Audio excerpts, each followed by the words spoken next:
Welcome to the Miracles and Millions Show. This is your go-to show for living a life of miracles, where we're taking the limits off what you believe is possible. It's time to play big, be bold, and shine bright. I'm your host, Michelle Humphrey.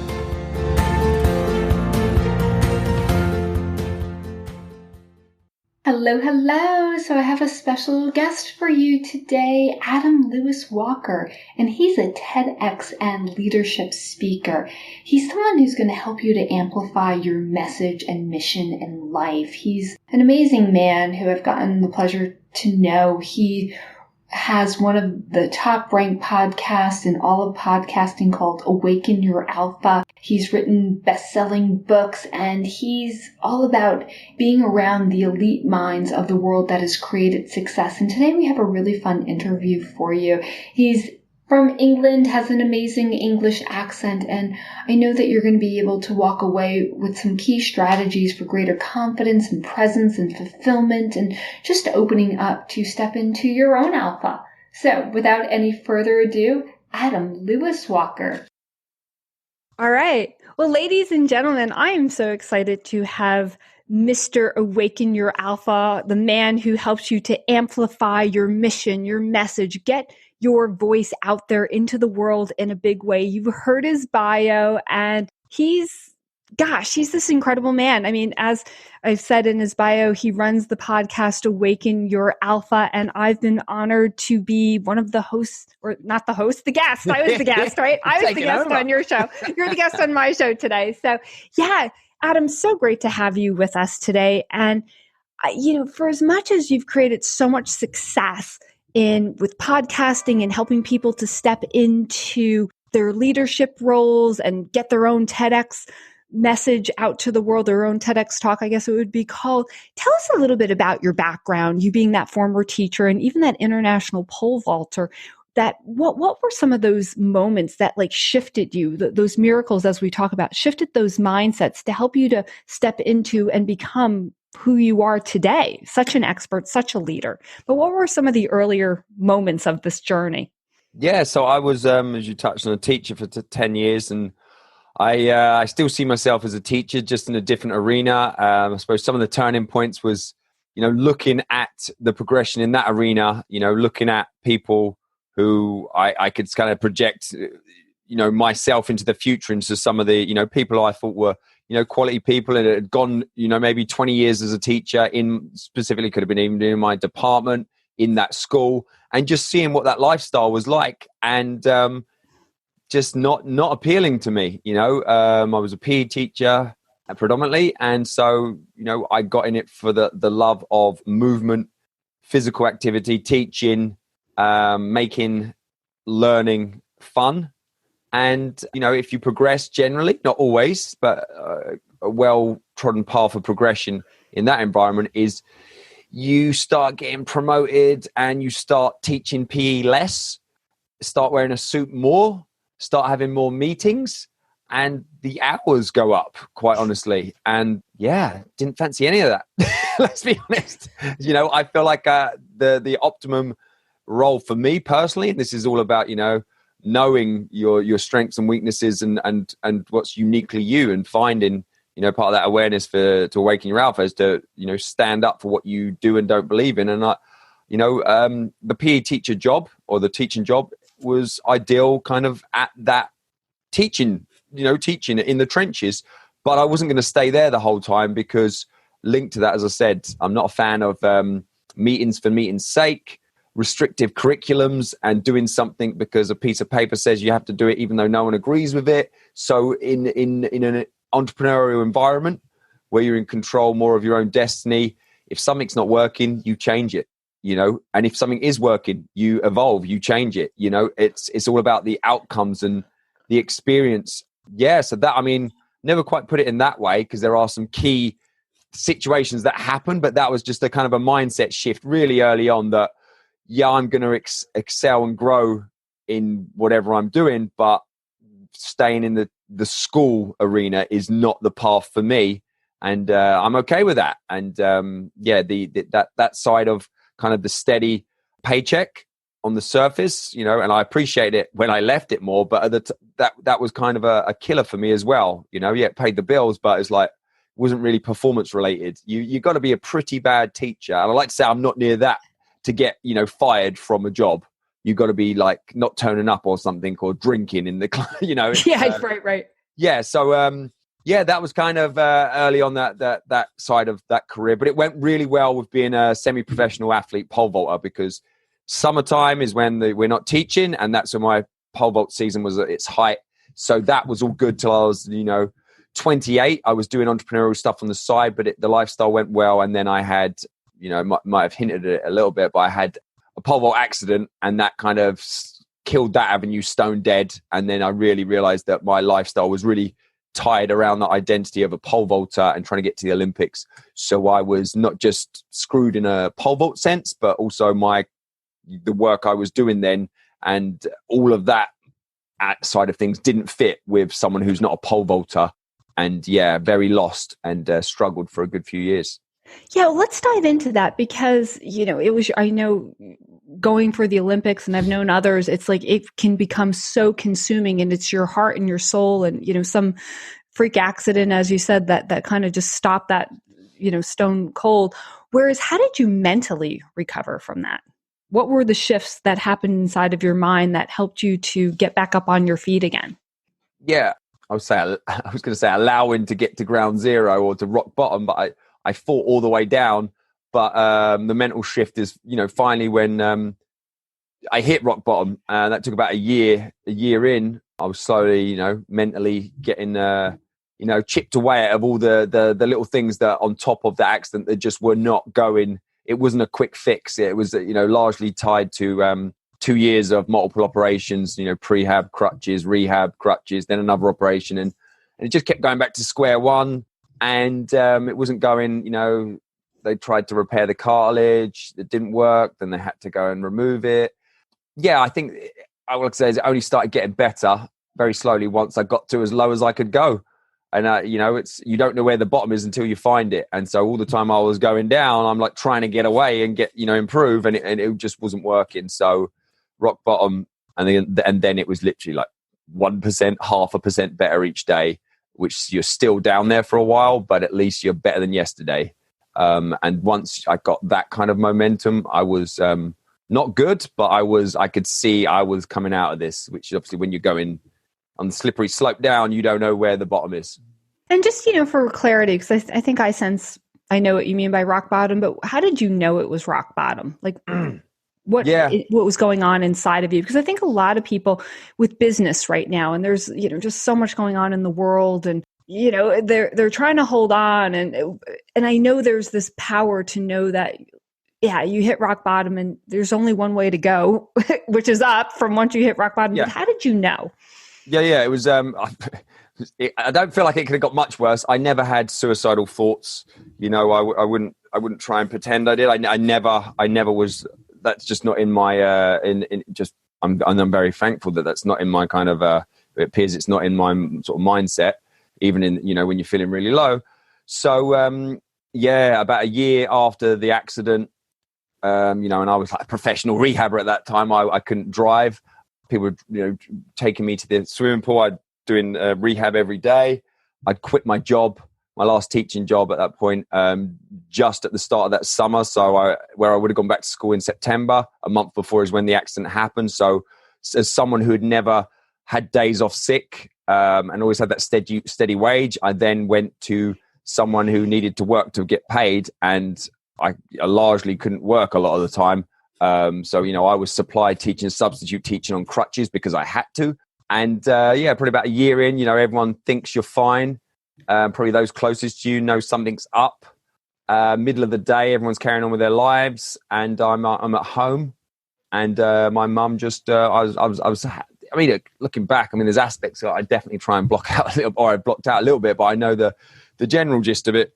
I think I was almost having some kind of and I had a few of these looking back, like almost like some kind of anxiety, panic attack. Not quite. It was just not good, and just feeling very, very low, even in the current state. And then my mum rang me up in the middle of the day randomly, and she just got me at a point that I couldn't fake my way out of it.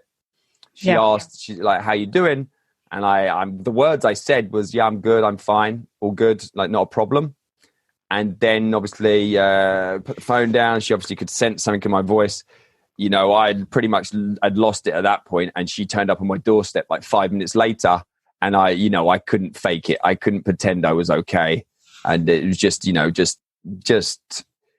there's an ego involved there that you want to say you're okay for a long time. And, I was aware that there's people worse off than me. It's only a knee, for example, but it was more that, a lot of things attached to that. Yeah. So I was beating myself up over that and being harsh on myself as well. And then, it was only at that point, I couldn't say, "Oh yeah, I'm okay," because you could clearly see I wasn't. And then from that point, that was a little bit of a weight off my mind. But it wasn't a big change quickly. It was very slow. Yeah. But then, start like, again, the rebuilding, overcoming that adversity, like you rose up and, now have become such a leader. What do you think has helped you to gain so much momentum out of that dark place and letting go of the vision and the dream of being in the Olympics and to now create, like I said, such visibility and such expertise, and you're helping so many other people to be seen and get their, as we said, their message and mission out there? What's given you so much momentum? Because it wasn't so long ago. I mean, it was a few years back. Yeah. So like 12 years. But then when I was hitting rock bottom and coming out of that, 2010, so a good 10 years now, was when my first son was born.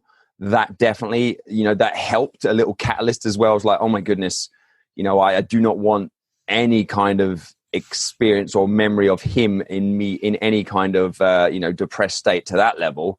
So that definitely was one thing that, again, I was on the way out of it at that point. But just I wasn't as mentally strong as I thought, and the reality is no one is until until it hits the fan. So just I respect adversity and depression too much to think myself or anyone is ever immune to it. So there was certain things, and I experimented a lot of things. There's certain things, telltale signs that, you can let slip that will start you, and they seem minor at the time, but that may start heading you down in a direction that's not a good direction mentally. And on the flip side, there's certain things and practices and habits that, you can do and play around with what works well for you. But there's definitely some fundamental principles that you can apply that will counteract adverse situations and, stressful situations potentially. And ultimately, my big belief is that adversity is coming for us all. It's not a question of if, it's just when. And as I found out, unfortunately, and as a lot of people will find out, it's not a good time to plan, to prepare, to try and get mentally ready to deal with it when it's hitting the fan, and that's how I approach my life ever since. I just see it. I'm in training, a former athlete. I'm always in training I create this environment. I've got this studio down here. I've got like the ping pong table that I was just playing about 5 minutes ago. I got the, my home gym, and I created this environment that I'm always in training for when the tough times come and when adversity comes. So then when it comes, it's not a shock to the system because number one, you anticipated it. And number two, you've been preparing for it. You're ready because it's coming at some point. So the current situation we're in now, I know it's potentially a lot of stress for people. And clearly, if you're ill, that is a real thing. But, if you're quarantined away and you can deal with it, and especially mentally deal with it, you don't have to let it affect you as bad as the reality is. The reality is how it's affecting you. But I do believe a large proportion of the unnecessary trauma that is going to be going on is, a mental one in terms of fear of what if and just worry, which, you've got to be aware of things. But, that's just, I don't think you have to make things worse. Yeah, no, I definitely agree. And I've actually referred to it with it, it depends on the diet that you were eating. And I don't necessarily just mean the food diet in the way that this is affecting you.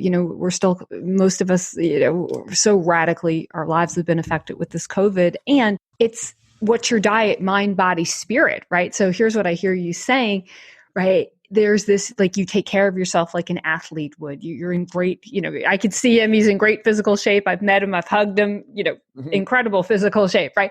So there's like the physical side of it. There's the mental side of it is what I absolutely hearing you say, that you can handle anything. And those mindsets are the difference that make the difference. And then, not sure of your spiritual beliefs, but if we have mind, body, spirit, all strong, all prepared, we've been eating, if you will, a good diet on all three levels, then even though COVID is affecting all of us, the meaning and how we get through it, is not going to be the same. Like even if we've been financially strong and prepared, if you will, and not living paycheck to paycheck. I think the negative side of it has been well documented every day, every minute in the media at the moment. I think you're right. And so I get that. I'm not going to talk about that, but I mean, I really focus on and one thing, and I'm genuinely, it's not that hard, I don't think, to look at some positives. And I'm aware, and this is the challenge for all of us, no matter what happens. And I'm aware that there's a scenario in a very, you don't have to think hard, a scenario that's going to knock me on my ass. And anyone can, if you have specific tragedies that, imagine the worst thing that could happen to you, that's going to be tough to deal with for anyone. But in this current situation with what's going on and what's being shown in the media, that there's facts, there's bad stuff happening, but there's also parents and families that are spending more time together than they ever have in some scenarios. And do I think kids need more school overall? No. Do I think kids need less homework and more time with their parents a lot of the times? Yes. Do I think, as a teacher, kids should have PE or physical movement every day to start the day? Yes. Do they get that in school? None of my boys do. Not in America, not in England. But at homeschool, which is just the way it's going now, every day they get that.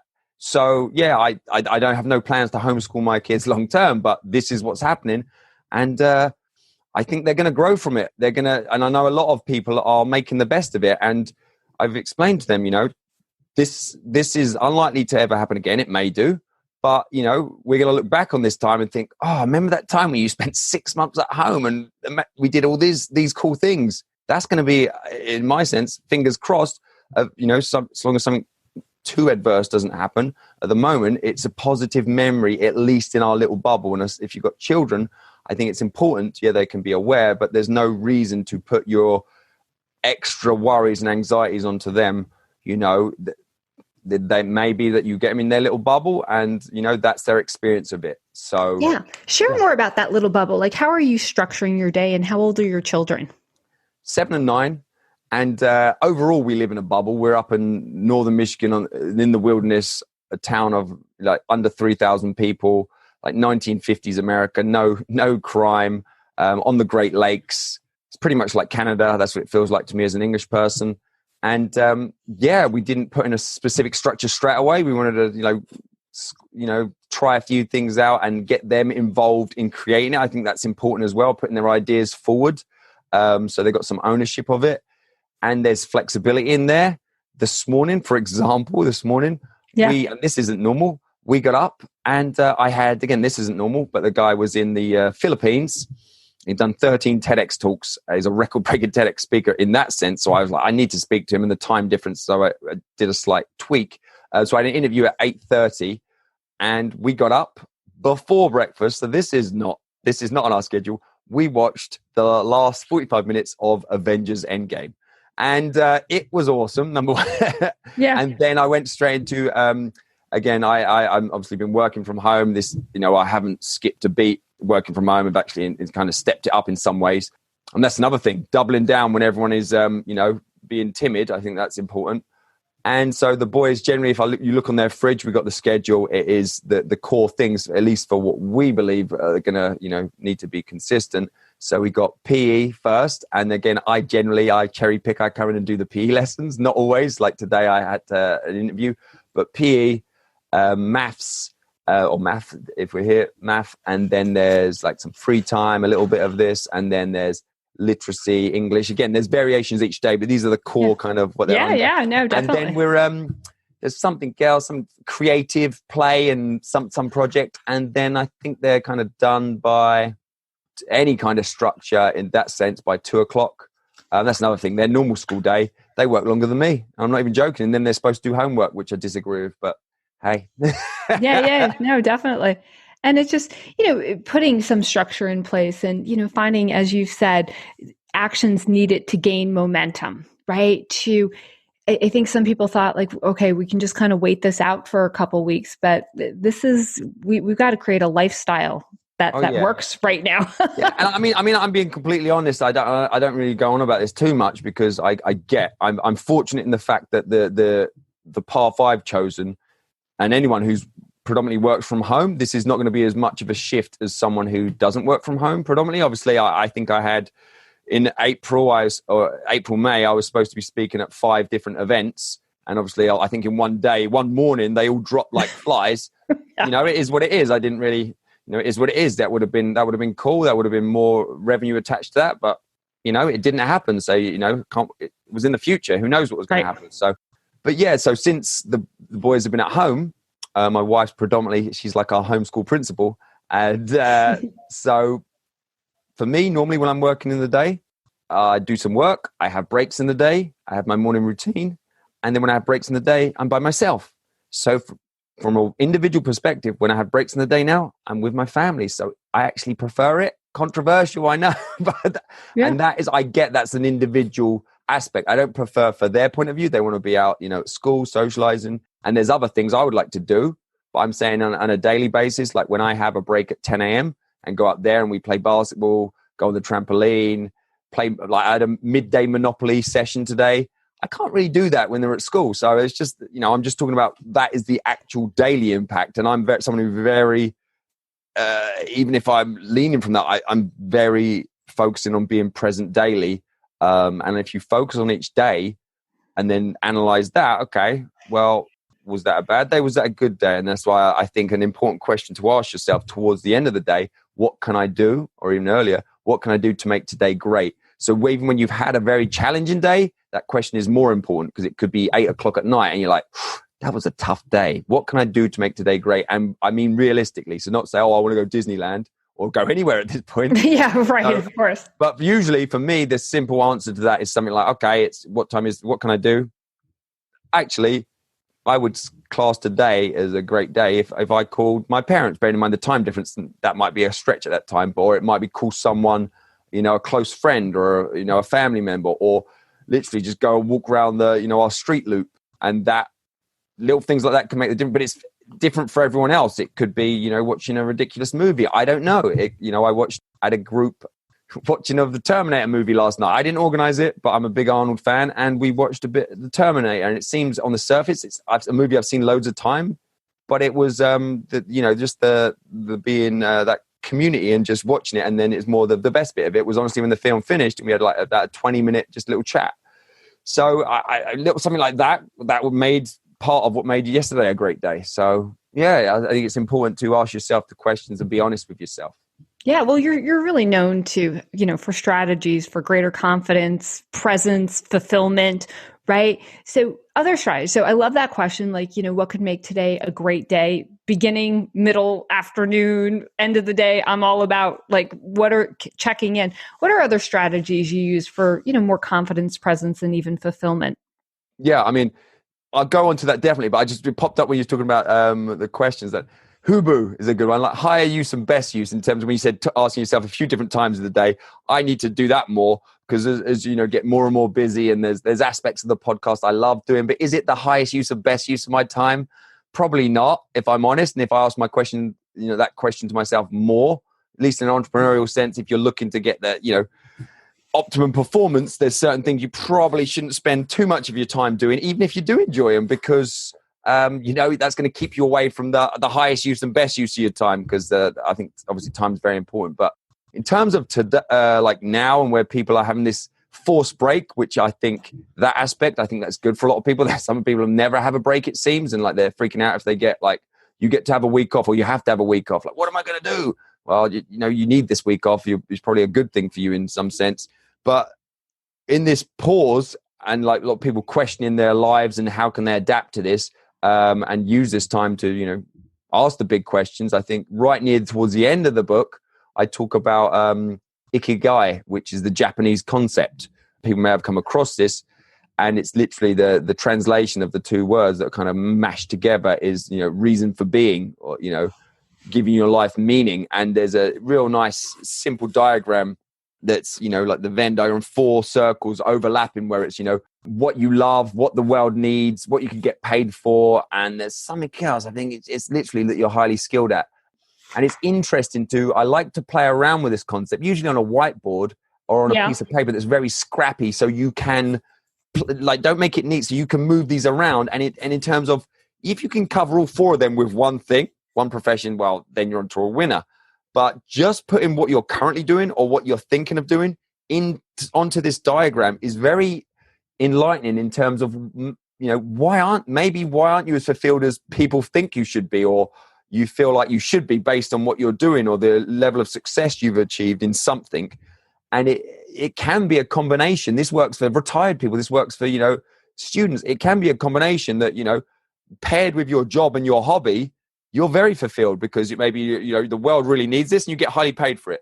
You don't love it, but then, okay, you're only doing that a certain proportion of the time, and add your hobby that you love and something. And then you can, it's very individual. You can work around all the aspects of your life. And, so something like what I'm doing, fortunate that a lot of aspects, that fits into there. But again, if you put what you're currently doing and it's really off the mark, you're not going to be like, it's not going to be a surprise as to, oh, why am I not happy?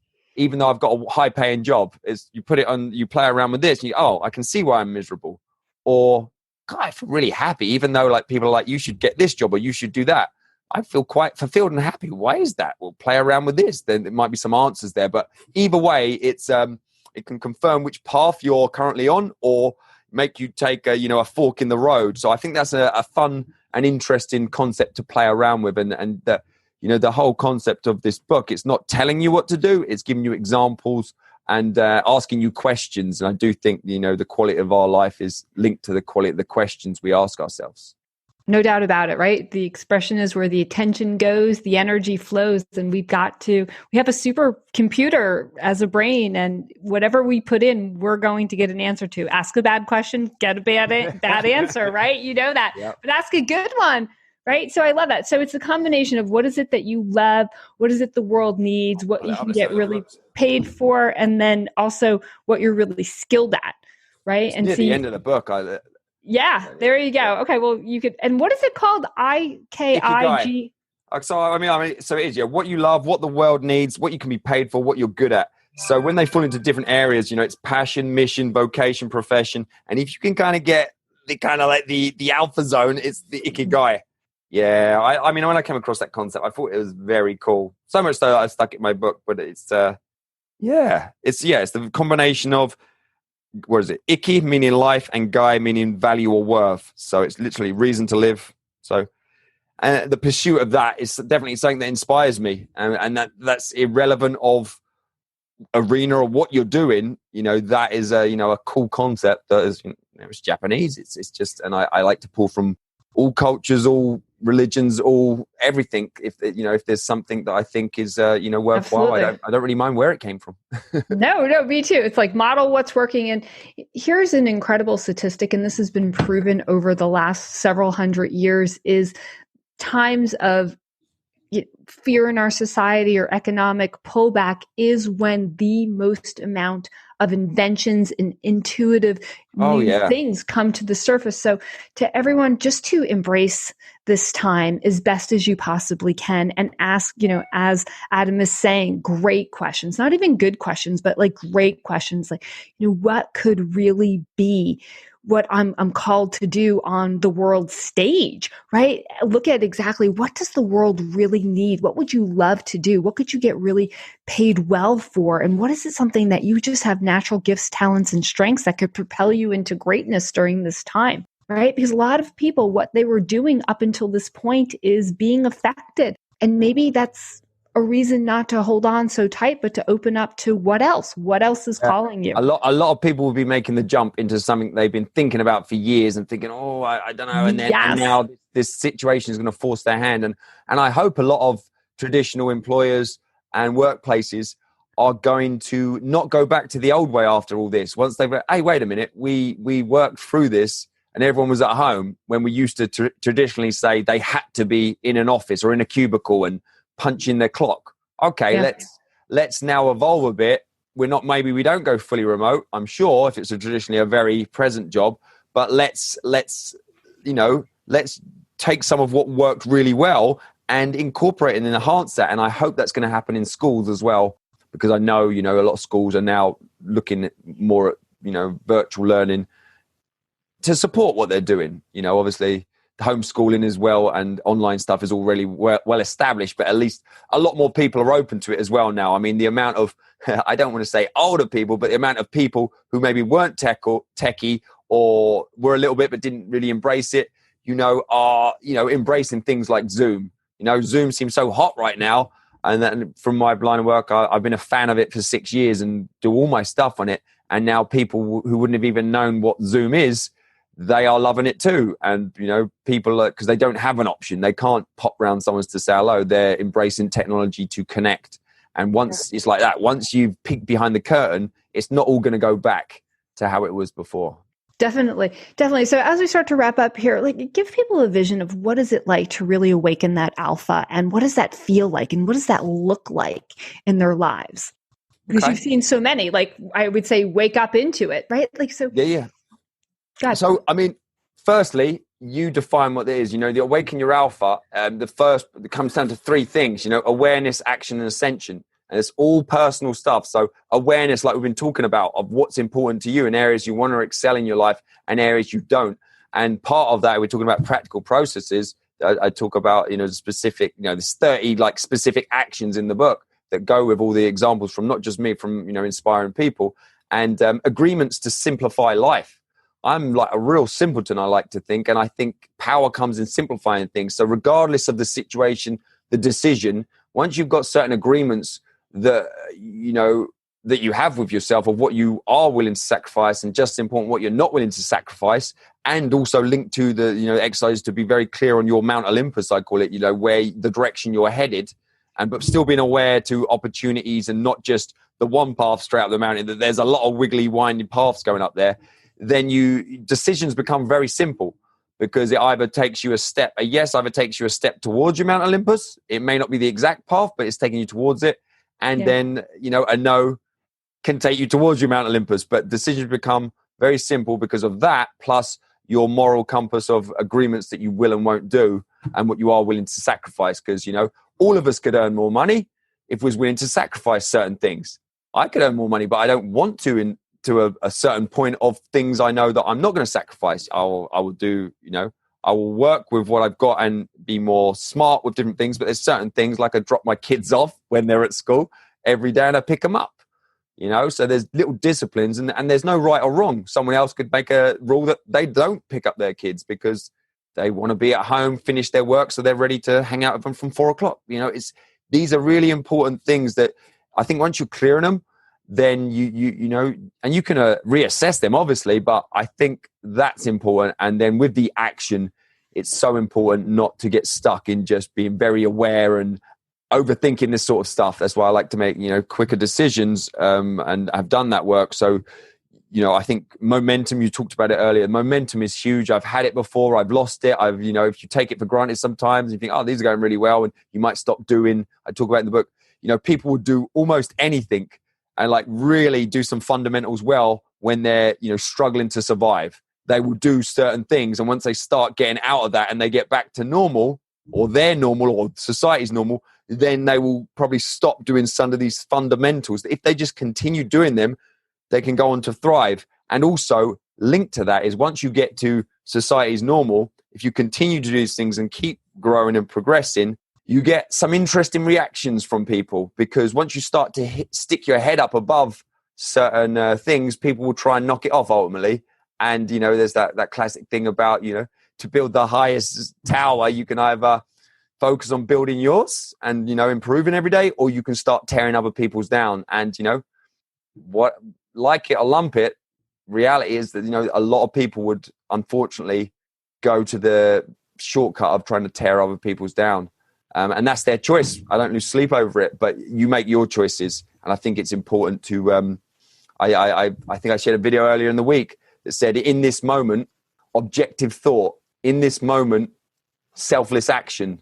And then in this moment, what's the last one? It was so good. I didn't say it. I'm going to pass it. In this moment, it was so good. But it was literally Marcus Aurelius. So it's like thousands of years old. And I'm just like, yeah, there's bad things going on. And that was the final one. It was in this moment, acceptance of what is. So the reality in our world right now, that is it. You know, I get it. You know, bad things are happening. We're locked down, quarantine, etc. But, you know, for example, don't just watch the US news all day, every day. I mean, you'd be a wreck. But that's most times if you watch the news all the time, because there's always breaking news and a war on something, even if there's not a war. And then so having that objective thought to, taking information if it's needed and beneficial, and be disciplined of, you know, okay, I'm going to watch 5 minutes of news a day. I get what I need to know to keep myself safe. But then also, what can I do to help? What can I do to help others? You know, selfless actions. And then, you know, acceptance of, you know, you're not going to be able to go out there and cure the virus at this point, but, you know, what can you do? And so, I think something like that. I just think that's quite calming. It makes me quite calm, that kind of philosophy of things. Yeah, no, it definitely. And it's, you know, I've been telling everyone, and I'm a coach, right? And a coach for 20 years. And I'm just all about helping people to move through anything that they're resisting right now. Because if you resist it, it persists. And exactly what you're saying, it's like, you know, setting up this moment in time in history that we can even enjoy it and thrive through it. And I so agree with your, like, you know, some people are really being kicked into a high gear and they're having to regroup, but they're being driven by the fear and the pain. And they've got to be able to take that and translate that into, all right, we've gotten through this, but now let's keep this momentum going, as you said, and be driven by the pleasure, but driven by, you know, more success than they've ever known to be, you know, perhaps they've gotten into a momentum with eating really well or working out with the family, right? Like, let's keep this going beyond what the good stuff that you've developed. So good, Adam, just really great, you know, hearing you. I mean, I'm sure people, me being the American, I love the English accent and some of the fun ways that you can approach it and just different sayings and stuff. It's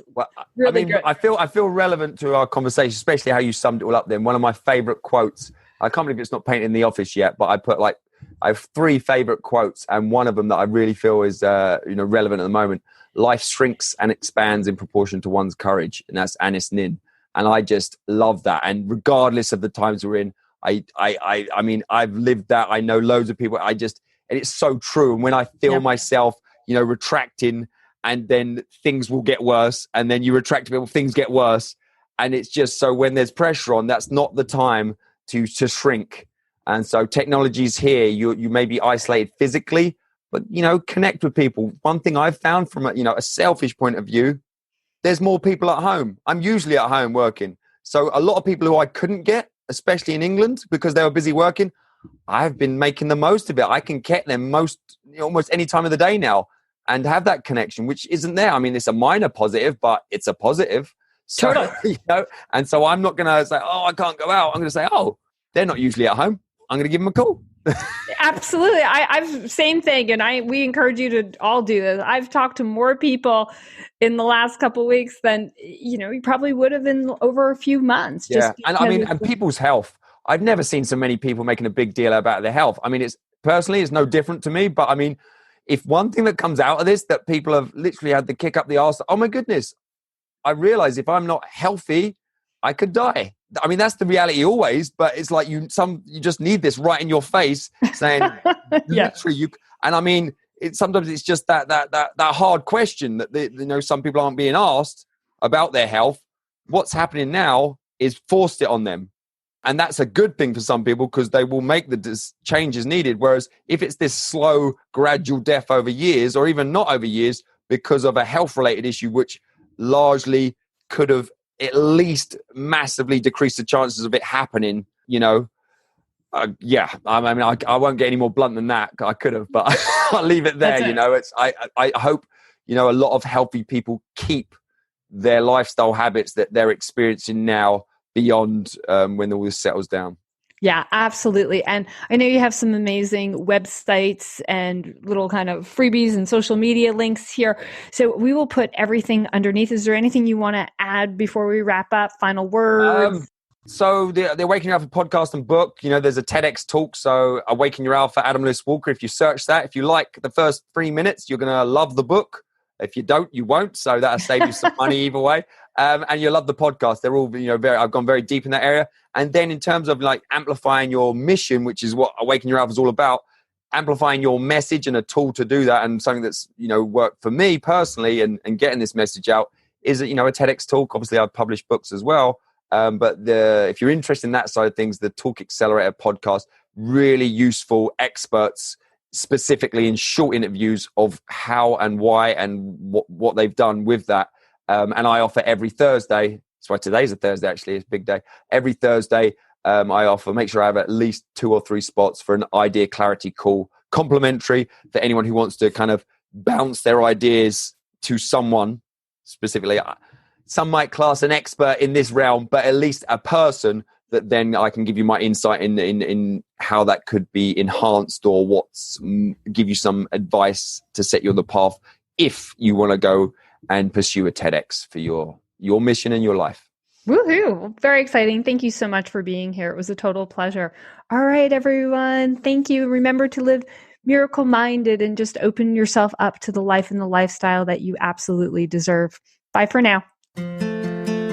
Be a part of the conversation on Facebook and become a Miracles and Millions manifester at michellehumphrey.com/connect.